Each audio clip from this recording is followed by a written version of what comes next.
সকালে ব্রেকফাস্ট থেকে ভিডিওটি শুরু করলাম। এইটা হচ্ছে আমাদের সকালে ব্রেকফাস্ট। কি সুন্দর সিঙ্গারার মতন মোড়ানো আছে না, তার ভেতরে কিন্তু এরকম একটি আছে ব্রেকফাস্ট। বিহুন আছে, ফ্রাই নুডলস, মালয়েশিয়ার এটার একটা সকালের জলখাবার। তার সাথে আজকে খুব স্পেশাল একটা দিন, মালয়েশিয়ার চাইনিজ ফেস্টিভ্যাল। আজকে চাইনিজ মুন কেক ফেস্টিভ্যাল আছে, তো তার জন্য বিভিন্ন রকমের কালারিংয়ের মুন কেক আনা হয়েছে।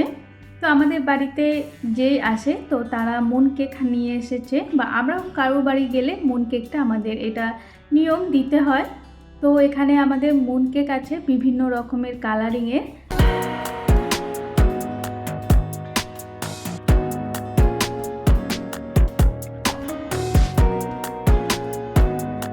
মুন কেক ফেস্টিভ্যাল থেকে এখানকার পুজো শুরু হলো। চাইনিজ এবার একটা একটা করে আসবে প্রত্যেকটা ফেস্টিভ্যাল এখানকার।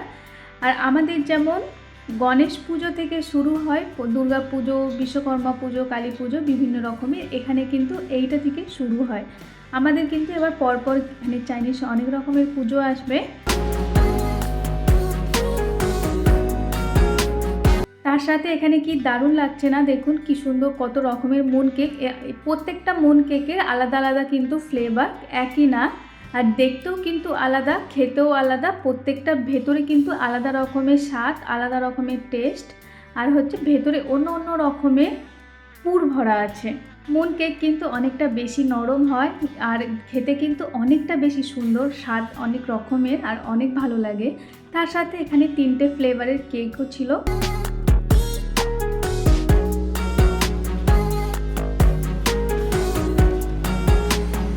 মুন কেকের উপরটাও দেখতে কি দারুণ লাগছে না, ছোট্ট মতন খাপ করা আছে। তো আমি এটা খেয়ে দেখি কীরকম। ভেতরে কিন্তু অনেকটা সুন্দর আর অনেক নরম একটি খাবার এটা, অনেকটা ক্রিমি ভেতরটা, উপরে খুব সুন্দর খেতে। এবার আমি দুপুরে রান্নার দিকে যাব। দুপুরে রান্নার জন্য বানাবো মাছের টিক্কা, ফিশ টিক্কা আমি আজকে বানাবো। তো এখানে আমি পুর করে নিয়েছি গোল গোল করে।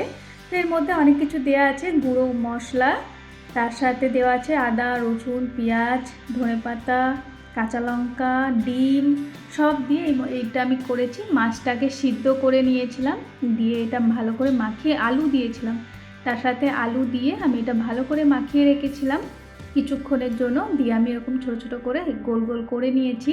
তো এটা খুব কম তেলে ভাজতে হয়, বেশি তেল লাগে না। অল্প কড়াইয়ের মধ্যে তেল দিলে, আর এটা গরম ভাতের সাথে ডাল দিয়ে কিন্তু বেশ ভালো লাগে। তার সাথে এখানে নিয়েছিলাম সাদা এক রকমের স্ট্রবেরি।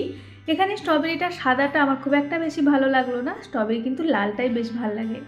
তার সাথে রান্না করব চিংড়ি মাছ। চিংড়ি মাছটা কিন্তু মাঝামাঝি কেটে নিয়েছি। মাঝখানে কাটলে একটা মাঝে যে ছিদ্রাটা থাকে ওইটা কিন্তু চিংড়ি মাছের ফেলে দিলে বেশ ভালো লাগে, কিন্তু ওইটা ভালো লাগে না। মাঝখানে ছিদ্রাটা থাকলে খাওয়ার সময় কিন্তু একটা বালি বালি ভাব আসে। তো আমি মাঝখান দিয়ে কেটে নিয়ে ভালো করে টিস্যু দিয়ে মুছে নিয়েছি। তার মধ্যে দিচ্ছি কর্নফ্লাওয়ার, চালের গুঁড়ো, আর একটু গোলমরিচের গুঁড়ো, আর সামান্য পরিমাণ মতো নুন। তো এটা আমি ভালো করে দিয়ে আমি এবার এটা ফ্রাই করে নেব একটা একটা করে। ওই যে দেখুন মাঝখানটা কিন্তু এরকম কাটা আছে, দেখেছেন? চিংড়ি মাছ কিন্তু মাঝখানটা আমার কেটে দিলে খুব বেশি ভালো লাগে। তো আমি এবার চিংড়ি মাছগুলো ভেজে তুলে নেব।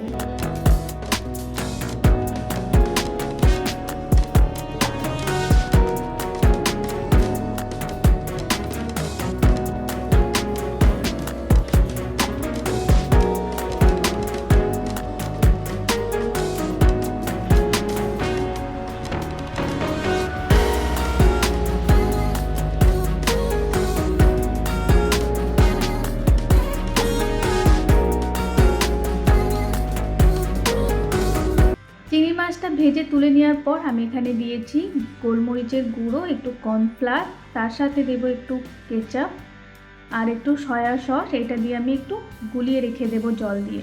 আর এই যে আমার চিংড়ি মাছটা ভাজা হয়ে গেছে, কিন্তু ওই তেলের মধ্যেই আমি আরও কিছু দেব।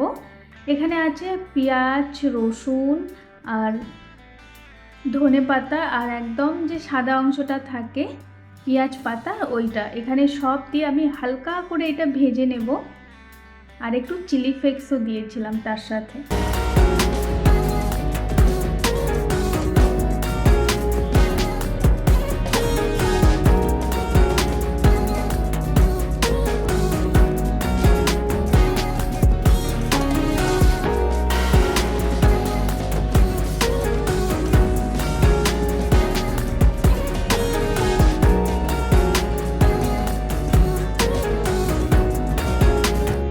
হালকা হাতে ভেজে নেব। তার সাথে বাইরের ওয়েদারটাও কিন্তু খুব সুন্দর, এখন মালয়েশিয়ায় খুব বৃষ্টি পড়ছে প্রচণ্ড পরিমাণে, চারিদিকে শুধু বৃষ্টি হচ্ছে। বন্যা হওয়ার কিন্তু খুব সম্ভাবনা আছে, যেগুলো একটু নিচু জায়গা সেগুলোর দিকে।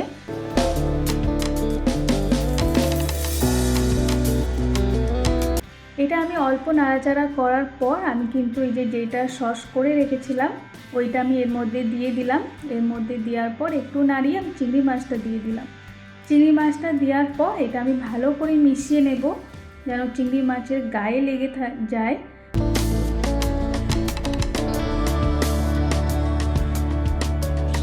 এই হয়ে গেছে আমার ফাইনাল লুক চিংড়ি মাছের রেসিপি। কেমন হয়েছে? এটা কিন্তু চাইনিজ স্টাইলে।